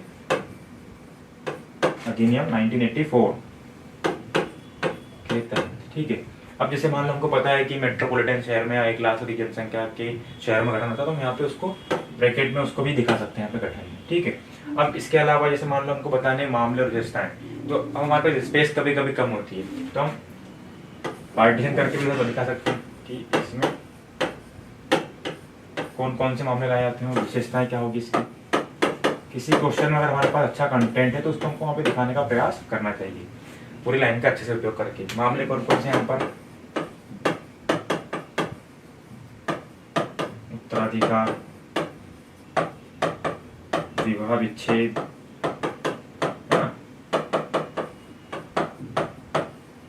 संपत्ति, फिर बच्चों की कस्टडी संबंधित बात, ठीक है। विशेषता कैसी है इसकी कि इसमें गुप्त कार्यवाही हो सकती है, ठीक है। न्यायालय मित्र की अवधारणा इसमें, ठीक है। इसके अलावा त्वरित निपटान होना या फिर समझौतों पर बल देना, क्लियर। तो हमने क्या बता दिया? एक तरफ यहाँ पे इसके मामले, विशेषता, गठन, परिभाषा। लास्ट में हम क्या कर सकते हैं? कंक्लूड कर सकते हैं महत्व बताते हुए इसका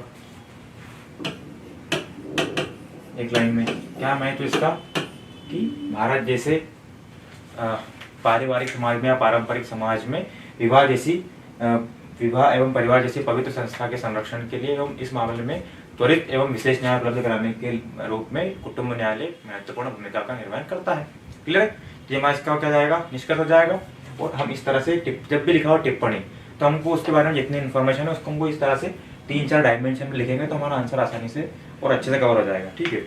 अगला क्वेश्चन है अनैच्छिक गर्भधारण क्या है, इसके दुष्प्रभाव पर चर्चा कीजिए, ठीक है। क्या क्या बताना है इसको हम सबसे पहले?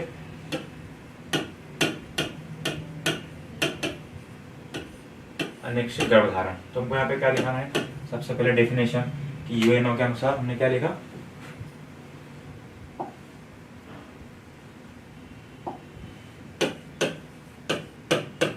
यूएनओ, ठीक है। और क्या है हमारी डेफिनेशन इसकी कि अनचाहे एवं अनियोजित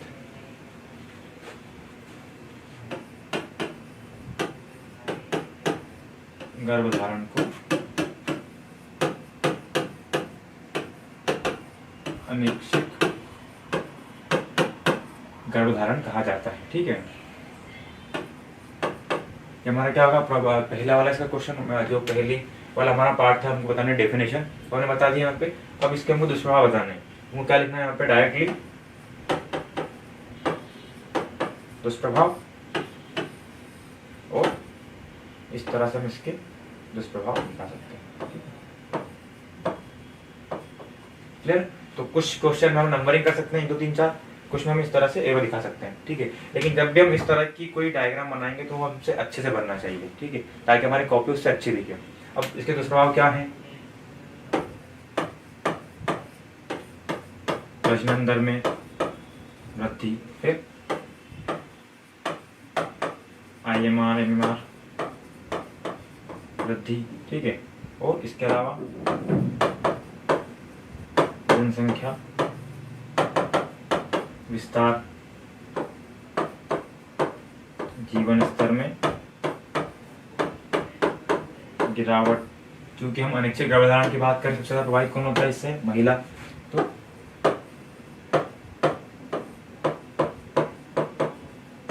महिला सशक्तिकरण पर नकारात्मक प्रभाव, ठीक है। इसके अलावा इससे क्या प्रभाव पड़ेगा, और हमारा शिक्षा एवं स्वास्थ्य पर नकारात्मक प्रभाव, ठीक है। तो क्या होगा हमारा अनैच्छिक गर्भधारण के प्रभाव। तो हमने अगर 2 या 3 लाइन डेफिनेशन दी है और 4-5 ऐसे फैक्ट लिखे तो हमारा आंसर क्या है, कंप्लीट यहाँ पे हो जाएगा, ठीक है। लास्ट में पॉइंट बचता है हमारे पास कि एक लाइन बची है, तो हम लास्ट में कंक्लूड कर सकते हैं किस तरह से कि अनैच्छिक गर्भधारण से बचने के लिए सरकार के द्वारा जो उपाय अपनाए जाते हैं कि निरोध का उपयोग करना या कॉपर टी ऐसी प्रथाओं का हमको उपयोग को बढ़ावा दिया जा रहा है, ठीक है। क्लियर। अगला क्वेश्चन है ग्रामीण क्षेत्र में चिकित्सकों की अनुपलब्धता के कारण बताइए, ठीक है। हमको डायरेक्टली यहाँ मेंशन करना है, ठीक है। अगर आपके पास कोई फैक्ट है कि इतने प्रतिशत प्राथमिक केंद्रों में डॉक्टरों का अभाव है या मेडिकल सहायकों की संख्या कम है, तो हम वो इंट्रोडक्शन दे सकते हैं। लेकिन अगर हमारे पास कोई और फैक्ट है तब हमको वैसा लिखना है यहाँ पे, ठीक है। नहीं तो डायरेक्टली क्या लिखेंगे हम, कारण और मुख्य कारण कौन से हैं, तो संरचनात्मक कमियां, ठीक है। क्या बताएंगे यहाँ पे कि ग्रामीण क्षेत्रों में सड़कों और विद्यालयों अस्पतालों जैसी बेसिक अवसंरचनात्मक कमियां हैं, ठीक है। इसके अलावा सुरक्षा चिंताएं, क्लियर है, शहरी आकर्षण,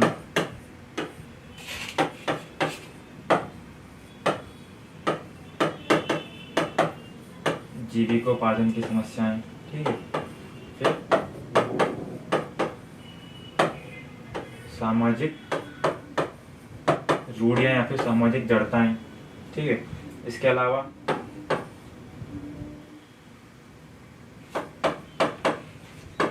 ग्रामीण क्षेत्रों में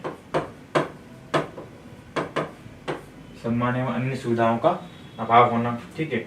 या फिर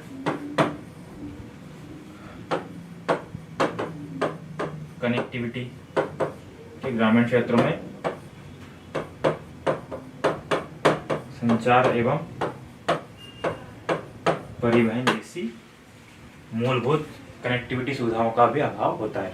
तो हमारे ये कीवर्ड्स हैं, हमको यहाँ पे आगे इनको थोड़ा एक्सप्लेन करना है और जहाँ जहाँ हमारे पास कुछ फैक्ट्स हो वहाँ पर हम उनको मेंशन यहाँ पे कर सकते हैं। जैसे अगर हमने लिखा है कि अवसंरचनात्मक कमियां, तो हम लिख सकते हैं कि ग्रामीण क्षेत्रों में इतने शहरों में बिजली या इतने ही गाँव में अभी तक विद्युत पहुँच सकी है। तो ये हमारे क्या है, पॉइंट्स को और अच्छे से ऑथेंटिसिटी प्रदान करेंगे, क्लियर है। तो हमारे कितने जो 5 नंबर के सारे क्वेश्चन कवर हो चुके हैं। यहाँ पे हमको टू द पॉइंट ही आंसर करना है।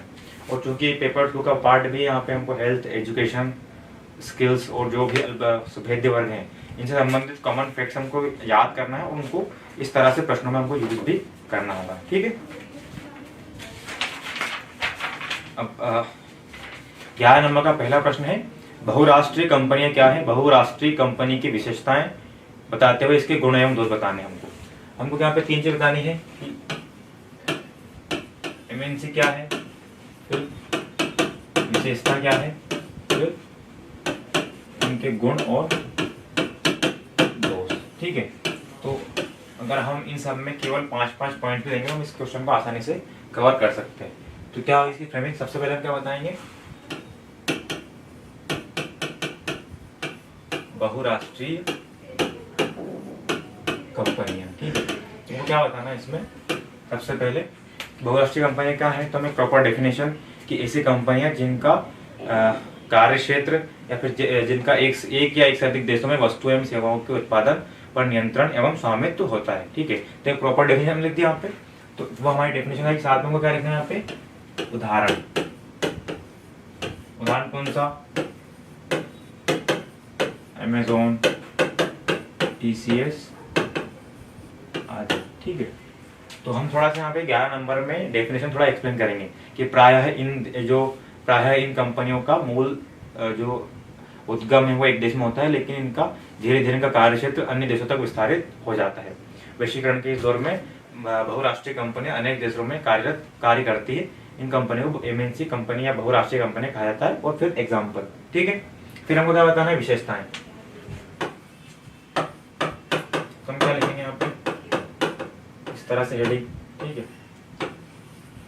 तो अब हम क्या है कि जैसे जो 11 नंबर वाला क्वेश्चन है, यहाँ पे हम डायग्राम का थोड़ा बड़ा यूज कर सकते हैं। जैसे मान लो अगर हमारे पास 5-6 विशेषताएं, तो हम इसको इस तरह से भी लिख सकते हैं,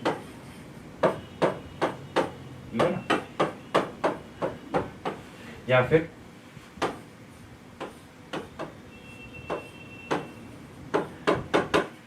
विशेषता और 5-6 विशेषताएं। अब विशेषताएं क्या होगी, इनके नाम से स्पष्ट डेफिनेशन से कि बहुराष्ट्रीय कंपनियां हैं, तो विशेषता क्या होगी इनकी कि बहुराष्ट्रीय क्रियाकलाप, एक से अधिक राज्यों में काम होना, एक से अधिक देशों में काम होना, बहुराष्ट्रीय शेयर स्टॉक बाजार में इनका स्वामित्व होना, ठीक है। या फिर उच्च पूंजी होना, क्योंकि बहुराष्ट्रीय कंपनियां जिनके पास जो पूंजी संग्रह कैसा होगा, उच्च होगा, विशाल आकार होगा, ठीक है। इसके अलावा उच्च नियोजित संख्या होगी इनके पास, यानी जिनमें एम्प्लॉय है तो बहुराष्ट्रीय एम्प्लॉय होंगे। इसके अलावा इनका बोर्ड होगा तो बहुराष्ट्रीय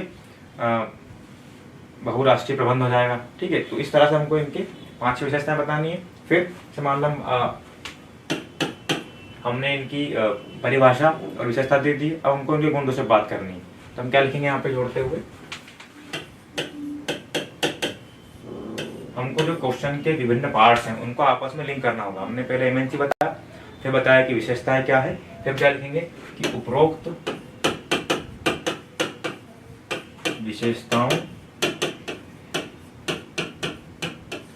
के उपरांत भी इन बहुराष्ट्रीय कंपनियों के कुछ गुण दोष भी है, ठीक है। तो हम पे या तो अगर हमारे पास स्पेस कम है तो हम क्या करेंगे, एक तरफ गुण बता देंगे, एक तरफ दोष को एक्सप्लेन कर देंगे। या फिर अगर हमारे पास पर्याप्त स्पेस बची है तो हम पहले गुण लिखेंगे, 5-6 गुण और 5-6 उनके दोष। गुण क्या होंगे इनके कि जब ये बहुराष्ट्रीय कंपनियां एक से अधिक देशों में काम कर रही है तो रोजगार का विस्तार होगा, ठीक है, आर्थिक वृद्धि, उत्पादन को बढ़ावा मिलेगा, ठीक है। इसके अलावा तकनीकी एवं प्रबंधकीय सेवाओं में विस्तार होगा, ठीक है। इसके अलावा जिस राष्ट्र में काम करेगी वहाँ पे अपने राष्ट्र की तकनीकी उत्पाद सेवाएं लेके जाएगी तो वहाँ पर जीवन स्तर में सुधार होना, ठीक है। तो इस तरह से 5-7 हम गुण लिखेंगे यहाँ पे। दोष क्या होगा, तो हम बहुराष्ट्रीय कंपनी की बात कर रहे हैं तो फिर दोष जैसे कि प्रतिस्पर्धा, घरेलू प्रतिस्पर्धा को बढ़ाएंगे, ठीक है। इसके अलावा मुख्यतः क्या होता है इनका उद्देश्य, लाभार्जन, ठीक है। तो वहीं बहुराष्ट्रीय संपदा का है कि विदेशों में पलायन कर जाती है। इसके अलावा हम कह सकते हैं यहाँ पे इसमें कि ये कंपनियां भुगतान संतुलन को नकारात्मक प्रभावित करती है। इसके अलावा हस्तक्षेप, अब ये हमारी हेडिंग है, इनको हमको थोड़ा थोड़ा एक्सप्लेन करना पड़ेगा। हमने लिखा हस्तक्षेप, तो ये कंपनियां अपने लाभ के लिए राजनीतिक गतिविधियों में या राजनीतिक प्रशासन में भी हस्तक्षेप उत्पन्न करती है। क्लियर। तो इस तरह से हम इनको थोड़ा थोड़ा 4-5 पॉइंट इनकी हेडिंग है वो थोड़ा थोड़ा एक्सप्लेन कर देंगे। अब यहाँ पे जो फैक्ट्स आएंगे, अब हमारे पास एमएनसी के बारे में बहुत सारे ट्रू फैक्ट नहीं होंगे, है ना, लेकिन हम वहाँ पे हम एग्जाम्पल यूज कर सकते हैं। जैसे हम बात कर रहे हैं कि प्रतिस्पर्धा, हम जब बात कर रहे हैं तो क्या लिख पाएंगे हम कि अमेजोन जैसी कंपनियों के कारण जो घरेलू उत्पादक हैं या घरेलू विक्रयकर्ता हैं उनके लिए अनावश्यक प्रतिस्पर्धा में वृद्धि होना, ठीक है। तो इस तरह से हमको यहाँ पे एग्जाम्पल के साथ इसको अटेम्प्ट करना होगा। फिर लास्ट में क्या लिखेंगे हम कि जब इसके कुछ लाभ भी हैं कुछ दोष भी है तो हम क्या बताएंगे कि उपरोक्त गुण दोषों के बावजूद भी बहुराष्ट्रीय कंपनियों को पर्याप्त नियमन एवं निगरानी के माध्यम से सही दिशा में क्रियान्वित कर देश के आर्थिक विकास एवं रोजगार में वृद्धि की जा सकती है, ठीक है। हमको पूरी तरह से नेग्लेक्ट भी नहीं करना है, पूरी तरह सपोर्ट भी नहीं करना है, दोनों चीजों को मेंशन करके एक बीच का रास्ता बताना है, ठीक है। क्लियर। अगला क्वेश्चन है, मध्य प्रदेश में निवेश प्रोत्साहन के लिए उत्तरदायी कारणों को लिखिए, साथ ही शासकीय प्रयास भी बताइए, ठीक है। अब यहाँ पे बात किसकी हो रही है कि कौन कौन सी परिस्थितियां हैं जो मध्य प्रदेश में निवेश को प्रोत्साहित करती हो, साथ में सरकारी प्रयास भी लिखने हैं। ठीक है, ठीक है। तो हम क्या लिखेंगे यहाँ पे, सबसे हमको जो इंट्रोडक्शन होगा वो क्या होगा,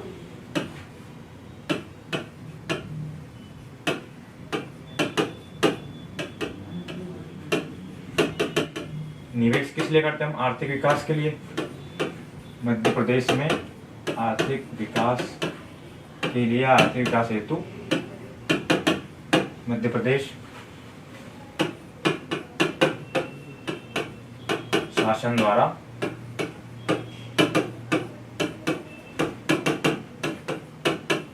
निवेश प्रोत्साहन हेतु उचित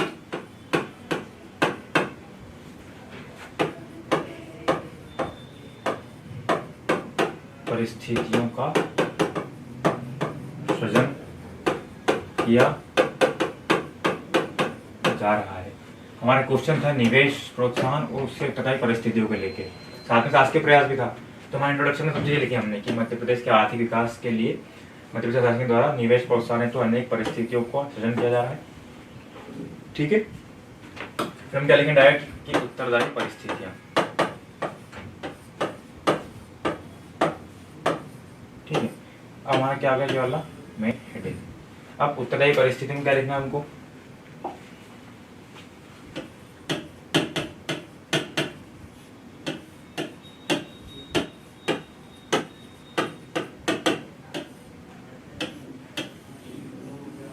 ये हमारी मेन हेडिंग हो गई है। अब हम क्या लिखेंगे यहाँ पे, कौन कौन सी परिस्थितियां जो निवेश को प्रोत्साहित करती है, निवेश को आकर्षित करती है।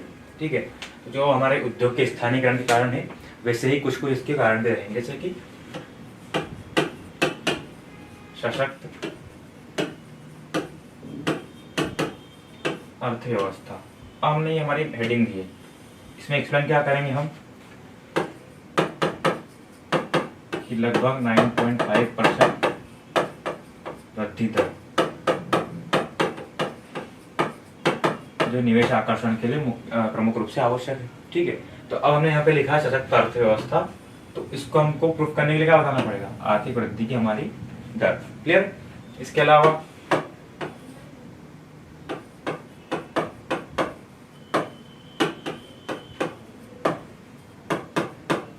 कि निवेश करने के यहाँ पे संसाधन प्रचुरता, संसाधन भी उपलब्ध है। संसाधन कैसे, वन संसाधन बता सकते हैं हम यहाँ पर। ठीक है, इसके अलावा खनिज संसाधन में तांबा, मैंगनीज और ऐसे जो भी उत्पादक है, इसे हम लिख रहे हैं यहाँ पे चूना, पत्थर,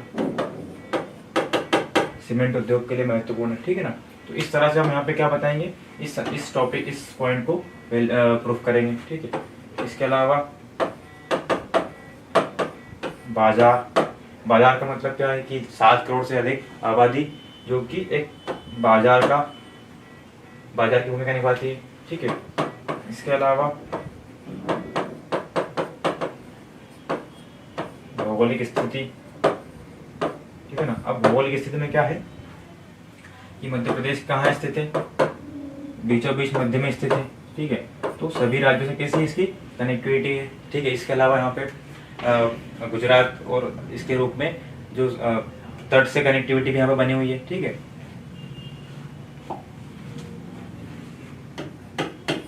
इसके अलावा श्रम बल। क्लियर।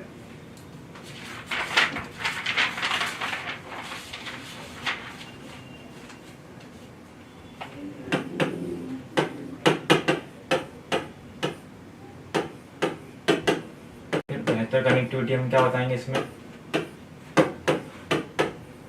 रेल, सड़क, वायु, तीनों माध्यम से जुड़ाव है ना, एयर कार्गो हब, प्रमुख रेलवे नेटवर्क और सड़क नेटवर्क है ना, NH46 में यहाँ पे मेंशन कर देंगे। तो इस तरह हम जो भी पॉइंट लिखेंगे वहाँ पे हमको थोड़े थोड़े फैक्ट्स पे यहाँ पे मेंशन करने पड़ेंगे। क्लियर। अब अगला पॉइंट हमारा क्या है कि निवेश प्रोत्साहन तो सरकारी द्वारा क्या प्रयास किए गए, तो इसको कैसे जोड़ेंगे यहाँ पे, इस हमने अभी परिस्थितियां बताई है, इसको हमको शासकीय प्रयास जोड़ना है। तो कैसे बताएंगे हम इसको, उपरोक्त परिस्थितियों का अधिकतम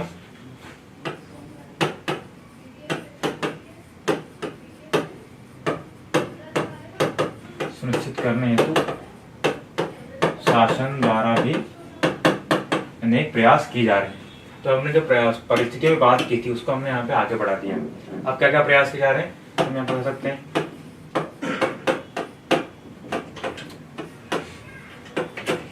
सिंगल विंडो कनेक्टिविटी है, ठीक है। इसके अलावा इन्वेस्टर समिट, ठीक है। जो जो इन्वेस्टर समिट हुई हमको वहाँ पे इनकम यहाँ पे लिख सकते हैं। इसके अलावा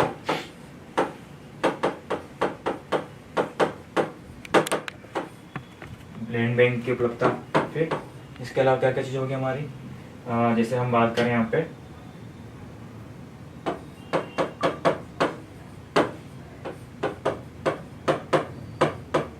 सांस की सहायता उपलब्ध होना, ठीक है। इसके अलावा ऊर्जा आदि मामलों में सब्सिडी। फिर जो हम हमारे कॉमन पॉइंट्स हैं इनको यहाँ पे हमको इस तरह से यूज करना है। हमने लिखा सिंगल विंडो, ठीक है। सिंगल विंडो में जैसे हमको बताना है मध्य प्रदेश ट्राइफेड के माध्यम से सिंगल विंडो एक्सेस हमको मिला है, जिससे कि जल्दी से जल्द हम यहाँ पे निवेश को जल्दी से जल्दी हम किसी औद्योगिक इंस्टीट्यूट को स्थापित कर सकते हैं। क्लियर। तो इस तरह से हमको ये प्रयास बताने हैं और उनके आगे हमको थोड़ा थोड़ा इसको एक्सप्लेन करना है। क्लियर है। लास्ट में क्या बताएंगे कि उपरोक्त प्रयासों के माध्यम से सरकार के द्वारा मध्य प्रदेश में निवेश को प्रोत्साहित किया जा रहा है, जो अंततः मध्य प्रदेश के आर्थिक विकास के रूप में मध्य प्रदेश के आर्थिक विकास के लिए महत्वपूर्ण है, ठीक है। तो ये हमारा क्या जाएगा, मध्य प्रदेश में निवेश प्रोत्साहन हेतु उत्तरदायी परिस्थितियां, उनके लिए किए गए शासकीय प्रयास और उसका एक निष्कर्ष। क्लियर। अगला क्वेश्चन क्या है हमारा, नई शिक्षा नीति को विस्तार पूर्वक समझाइए, ठीक है। हमको क्या बताना है, नई शिक्षा नीति। अब यहाँ पे लिखा है नई शिक्षा नीति को विस्तार पूर्वक समझाइए। तो नई शिक्षा नीति क्या है, कब लागू हुई, प्रमुख बिंदु कौन कौन से हैं इसके, प्रमुख प्रावधान कौन कौन से इसके, और क्या क्या समस्या है, इन सबको हमको यहाँ पे बताना पड़ेगा, ठीक है। तो इसकी प्रस्तावना क्या है, सबसे पहले इंट्रोडक्शन देंगे हम तो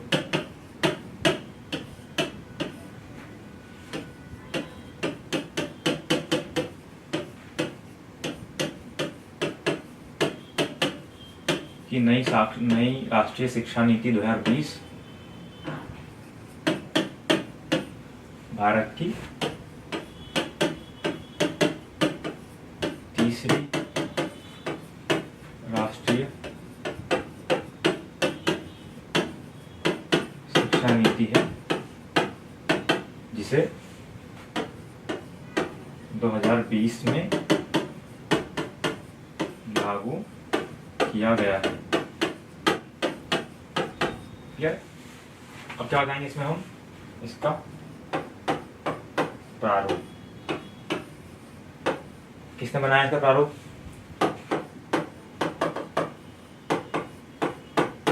के कस्तूरीरंगन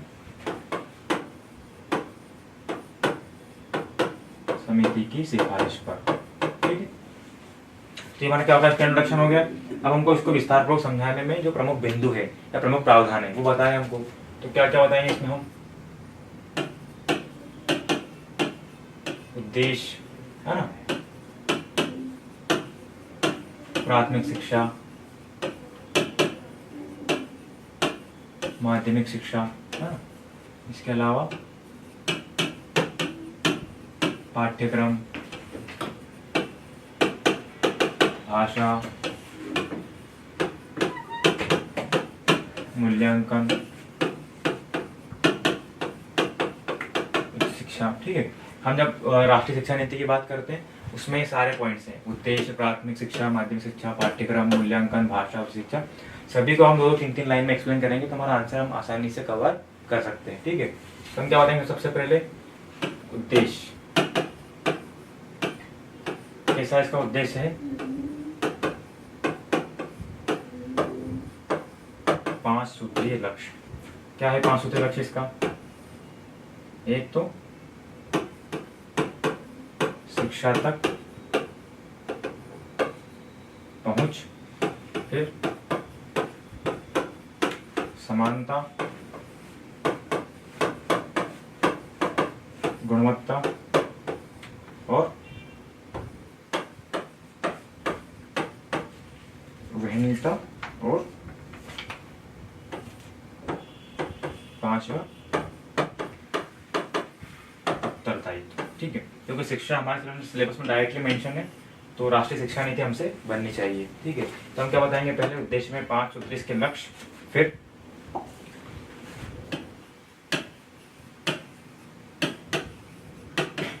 प्रमुख बिंदु, प्रमुख प्रावधान कौन कौन से हैं, तो हम बता सकते हैं इसमें इसके अंतर्गत जो मानव संसाधन मंत्रालय है उसका नाम बदलकर शिक्षा मंत्रालय कर दिया गया है। इसके अंतर्गत जो हम स्कूल शिक्षा नीति में जो पार्ट लेके आए हैं संरचना कि 5+3+3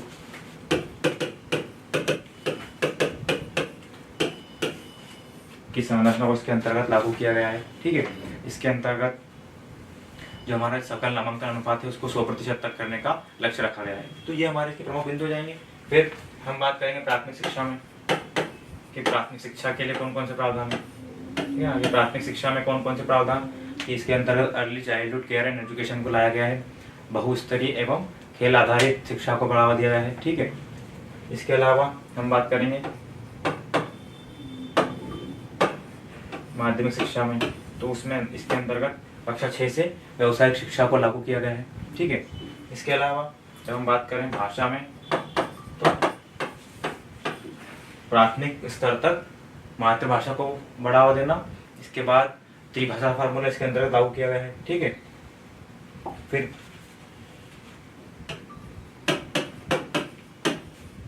पाठ्यक्रम कैसा होगा इसका, पाठ्यक्रम का बहुविषयीय एवं समझ आधारित है ना। इसके अलावा संख्यात्मक ज्ञान को बढ़ावा देने का इसमें प्रावधान किया गया है। ठीक है, बुनियादी साक्षरता एवं संख्यात्मक ज्ञान का प्रावधान। ठीक है,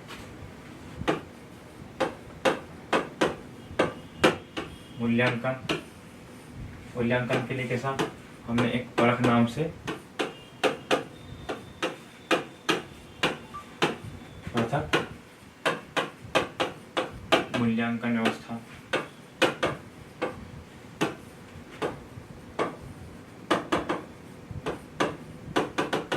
भविष्य में AI आधारित मूल्यांकन की व्यवस्था। ठीक है, तो इस तरह से हमको नई शिक्षा नीति के प्रमुख बिंदुओं को अलग अलग सेगमेंट में बांट के मेंशन करना है। ठीक है, जितने डायमेंशन होंगे हमारा लिखना उतना आसान होगा और उतने ही अच्छे तरीके से हम सामने वाले को इसको समझा पाएंगे। ठीक है, फिर लास्ट में क्या बताना हमको, इसको समस्याएं कि प्रमुख समस्याएं कौन कौन सी।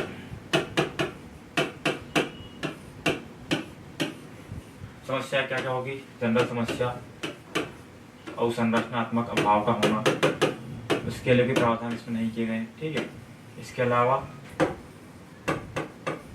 वित्तीय कमी। ठीक है, जैसे इसमें हमने जो लक्ष्य दिया है वो 6% तक का है वर्तमान में, लेकिन वर्तमान में वो 2 या 3% तक ही सीमित है।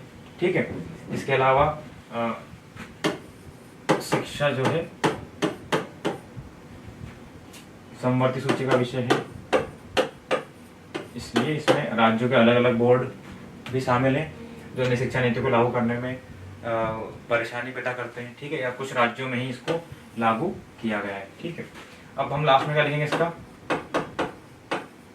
निष्कर्ष कि उपरोक्त समस्याओं के बावजूद राष्ट्र में भारत में शिक्षा के विकास हेतु नई शिक्षा नीति को समग्र रूप से लागू किए जाने की आवश्यकता है। ठीक है ना, या इन प्रावधानों को, नई शिक्षा नीति के नए नए प्रावधानों को समेकित रूप से लागू किए जाने की आवश्यकता है। क्लियर है, हमको बस डायमेंशन ढूंढने पड़ेंगे, हम कितने डायमेंशन में इस आंसर को लिख पाएंगे। ठीक है, अगला क्वेश्चन है, सभ्यता और संस्कृति एक दूसरे के पूरक होने के साथ ही असमानताएं भी रखते हैं, स्पष्ट कीजिए। ठीक है, यहाँ पे हमको बताना है कि सभ्यता और संस्कृति एक दूसरे के पूरक भी हैं और साथ साथ में असमानताएं भी रखते हैं। तो हमको यहाँ पे उनकी समानताएं और असमानताएं दोनों को बताना है। तो हमारा इंट्रोडक्शन कहाँ शुरू होगा,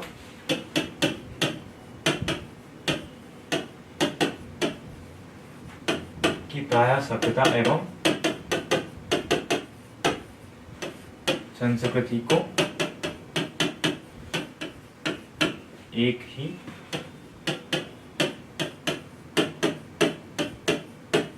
माना जाता है ना, कि प्रायः सामान्य रूप से सभ्यता एवं संस्कृति को हम एक ही मानते हैं। जैसे एक संस्थान यह जगह क्या है? एक संस्थान, एक सभ्यता,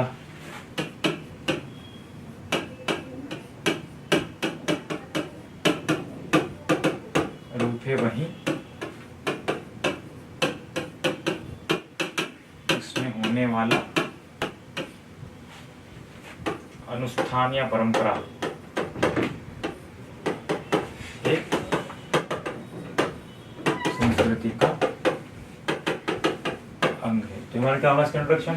फिर हम क्या बताएंगे कि अंग को बताना जो हमारा मेन आंसर है कि पूरक कैसे हैं और असमानताएं कैसे हैं। ठीक है, या पूरक के रूप में। तो क्या लिखेंगे यहाँ पे?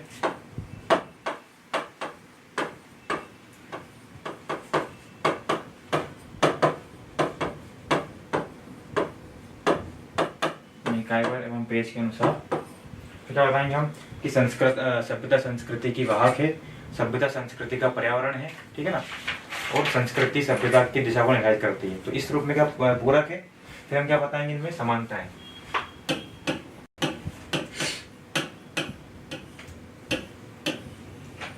समानता क्या है?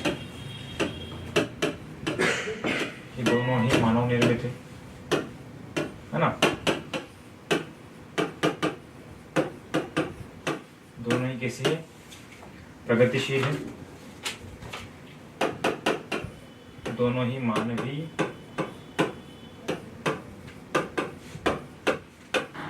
आवश्यकताओं से प्रेरित है, और दोनों ही पीढ़ी दर पीढ़ी हस्तांतरित होती है। तो इस तरह से हम कम से कम 4 से 5 क्या बताएंगे इसकी समानताएं। फिर लास्ट में हम क्या लिखेंगे?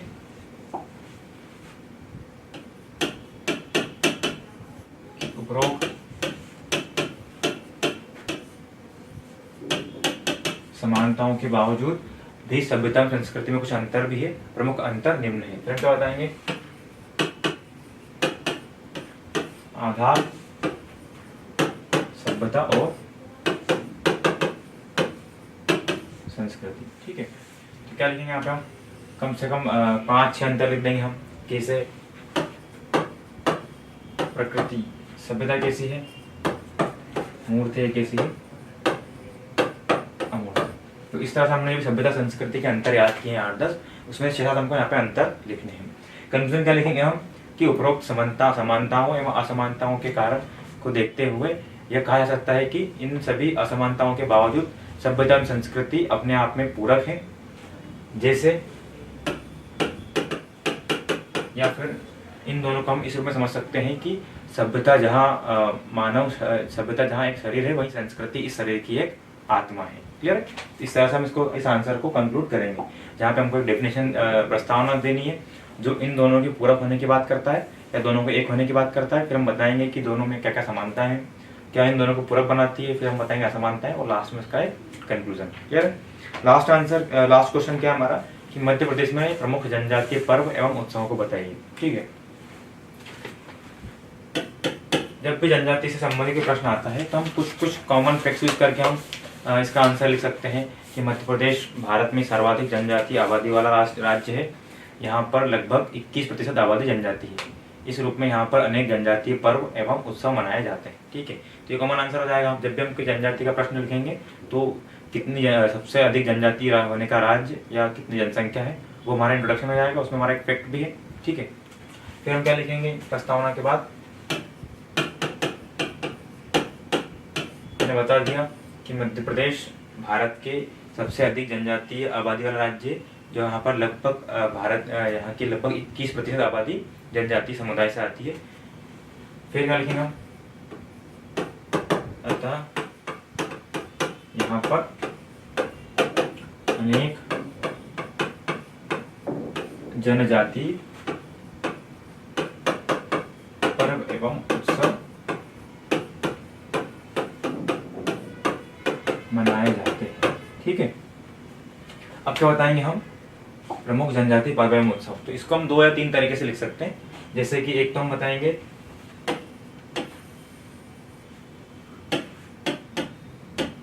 मालवा क्षेत्र की जनजाति के पर्व कौन से हैं, ठीक है ना,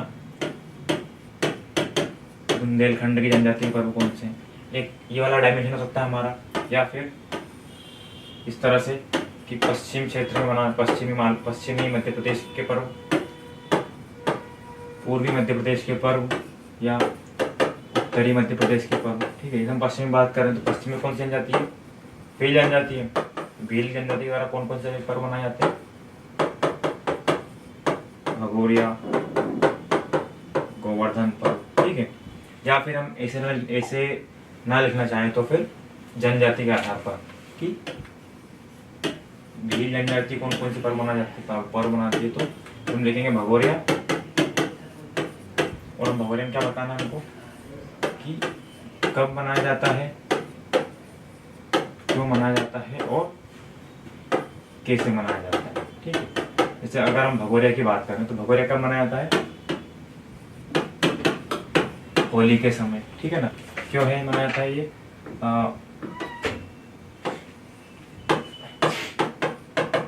मिलन उत्सव के रूप में। ठीक है, कैसे मनाया जाता है तो हमें पता है इसके 3 चरण है, गुजारिया, उलालिया और भगोरिया। ठीक है, तो हम यहाँ पे बता देंगे। ठीक है, इस तरह से हमको भील के 1-2 पर्व, गोंड के 1-2, कोरकू जनजाति के, सहरी जनजाति के पर्व। ठीक है, तो इस तरह से हम 3-4 डायमेंशन में इन सारे पर्वों को आसानी से लिख सकते हैं। ठीक है, लास्ट में कंक्लूजन कैसे लिखेंगे हम कि उपरोक्त रूप से ये जनजातीय पर्व मध्य प्रदेश की समृद्ध सांस्कृतिक जनजातीय परंपराओं को दर्शाते हैं, जो मध्य प्रदेश में पर्यटन को भी आकर्षित करता है। क्लियर? तो इस तरह से हम इस 11 नंबर के प्रश्नों का उत्तर दे सकते हैं। आशा करता हूँ आपको ये सब समझ में आया होगा। और एक बात मैं आपसे कहना चाहता हूँ कि जो भी चीज़ अगर हम यहाँ पे दिखाते हैं कि आपको ये सारे डायमेंशन यूज़ करने हैं, इस तरह से लिखना है, तो ये आपको लिख के देखना पड़ेगा, तब जाके इसको आप एग्जाम में एज इट इज़ यूज़ कर पाएंगे। क्लियर? क्योंकि डायमेंशन या इस तरह से जो पॉइंट टू पॉइंट आंसर लिखने का जो तरीका है, ये लगातार प्रैक्टिस से आता है। ठीक है, इसके अलावा यदि